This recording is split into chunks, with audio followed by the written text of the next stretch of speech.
All right, GED, Language Arts, Level 3 practice test.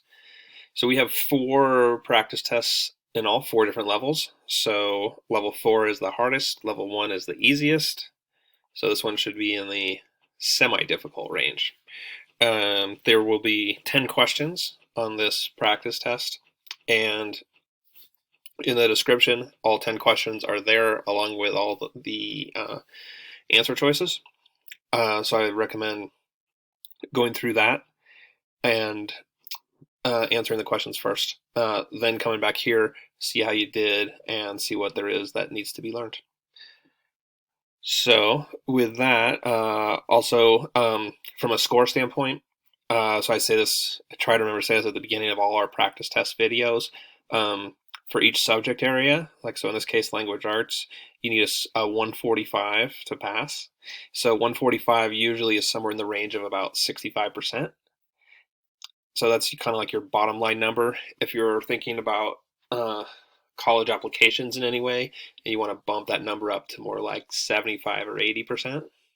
So for the sake of this, you'd probably be looking to get like, 7 or maybe even 8 or 9 out of 10. 8 or 9 for thinking about college, but 7 if your main goal is just to pass.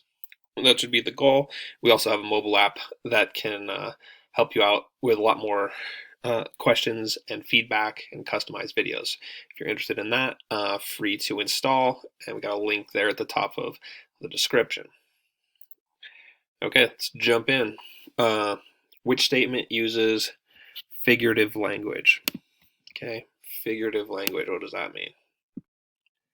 Okay, and so the answer is we see this as fast as the wind. Mary rode her bike as fast as the wind. So that's the answer that we are looking for. When you're talking about figurative language, often use words such as like or as to paint a mental picture in the reader's mind. Whenever you describe something by comparing it with something else, you are using figurative language. As fast as the wind, in this case, is comparing how fast Mary rode her bike to the speed of the wind, which makes you think she must have been going pretty fast. Okay, so we do that all the time. Right?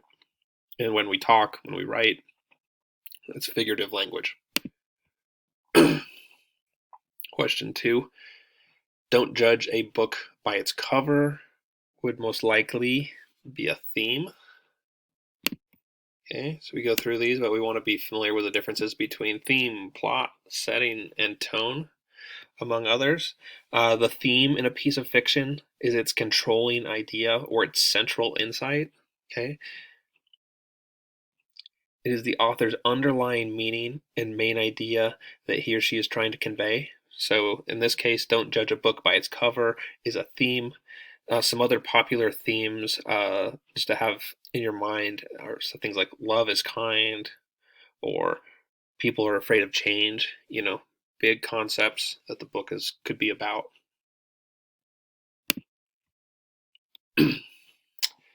Okay, correct the order of these sentences so that they are chronologically correct. Okay, so I think we saw a similar question to this in level 2 practice test. If you see similar questions, and occasionally it's even the same question, very occasionally, like not often at all, but every once in a while, it should just suggest to you, like, okay, this is something I should really prepare for, because it's shown up more than once. Okay, so here, like, that's all we need right here. Is it says Christmas, Thanksgiving, Christmas Eve, New Year's Eve. Okay, that's all the info we really need. Thanksgiving is the first, chronologically speaking, of these things. Christmas Eve, second.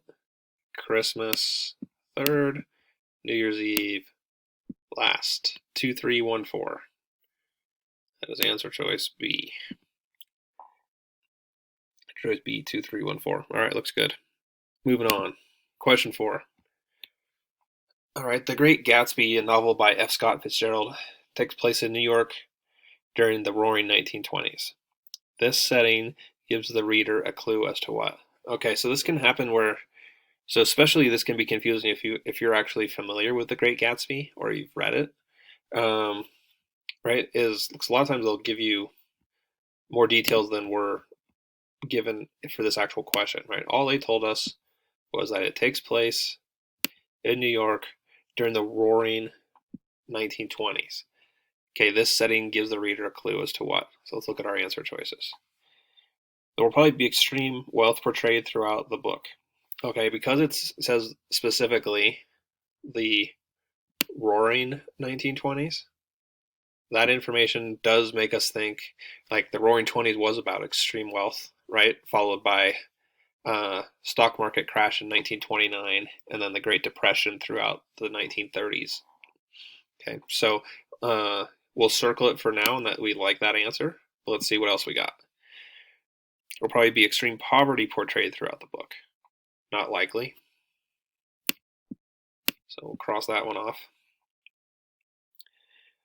The protagonist will be conflicted by wanting to work on Wall Street and the misuse of the extreme wealth of the 1920s. Okay, so that one just goes too far, right? So if you happen to have read The Great Gatsby, as you probably know, like that is what happens in the book. But what they told us was that we're in New York during the roaring 1920s. They didn't say anything about wanting to work on Wall Street or conflict about the use of extreme wealth, right? That's going way too far.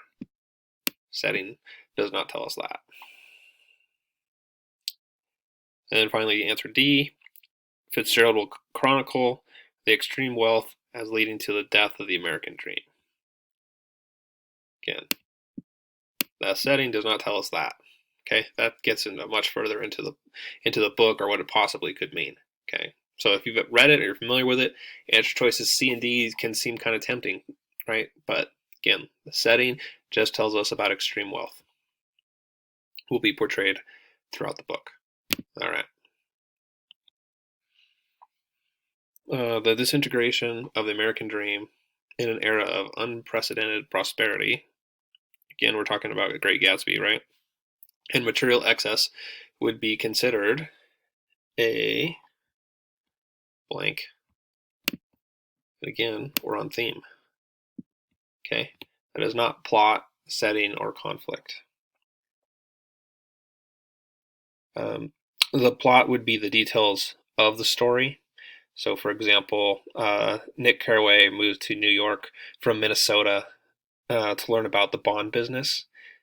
He rents a house in West Egg, a wealthy but unfashionable area of Long Island. Nick's next door neighbor is Jay Gatsby, who lives in a gigantic mansion and throws lavish parties every Saturday night. Okay, so, but the theme, again, is like the big concept, right? That's what we want to be taking away, the controlling insight, the central insight, the controlling idea, the underlying meaning of what the author is trying to convey. That's theme, and what we have in our question here represents theme.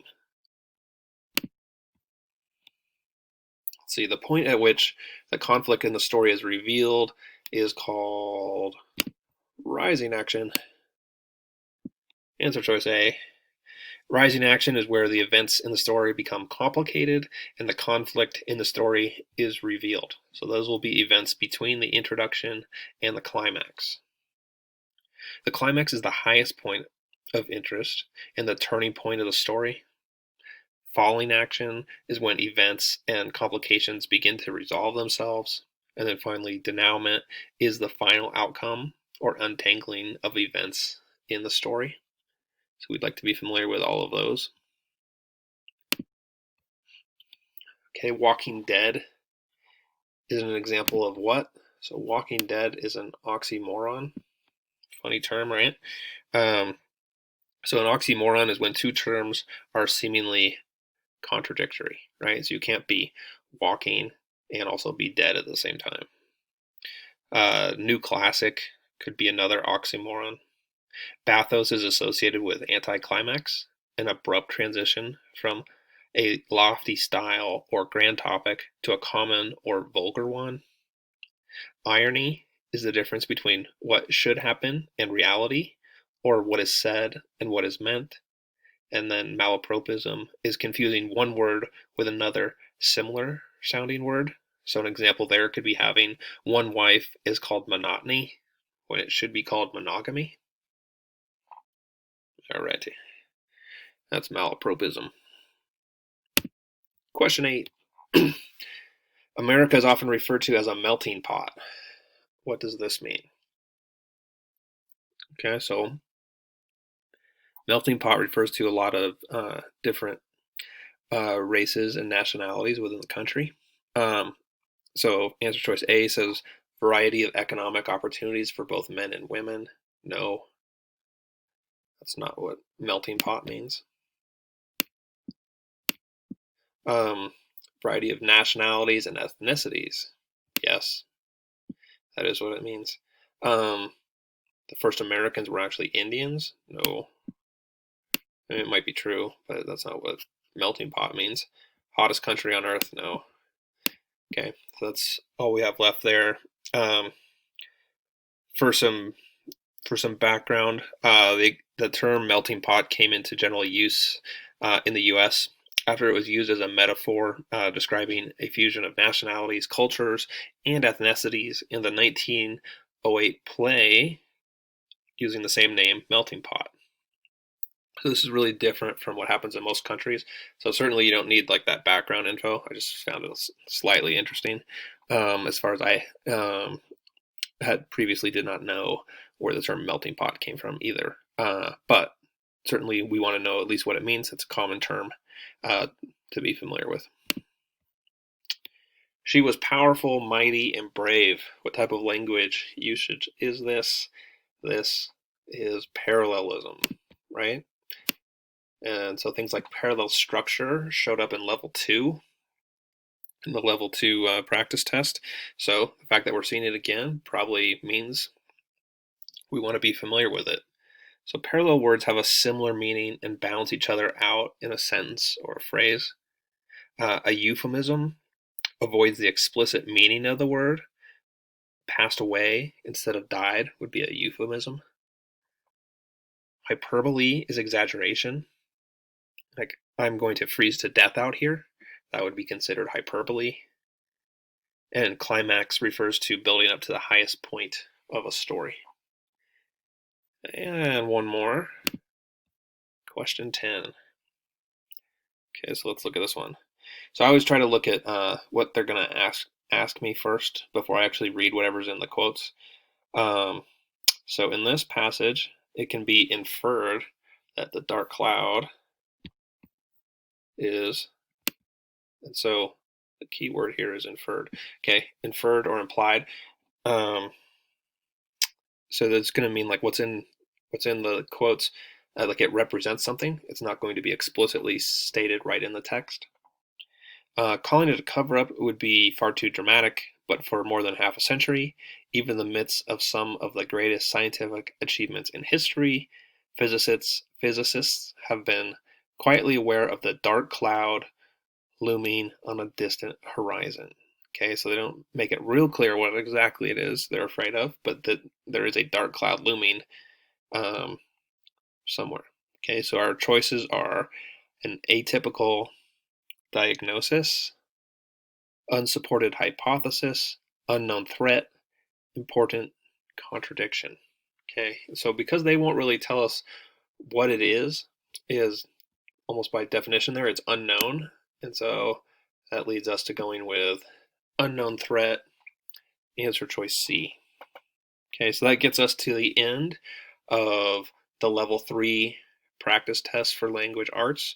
I hope that it helped you, and I hope that did well on the test. If you have questions, please just leave them in the comments, and we will respond. Any way we can clarify anything that we went over, we certainly want to do for you. And besides that, there are videos down below all the questions in the description that go over more specific examples of types of questions. So if you know which ones you struggled with, those videos can also be very useful, as well as going ahead and taking a look at the mobile app. That's really where you get a chance to answer a lot of questions, get involved with it, and it's much more, honestly, interactive and fun to use than just going through these practice tests, right? So I think those are a couple of good options that we can offer you. And thanks for watching, and I will see you on the next video.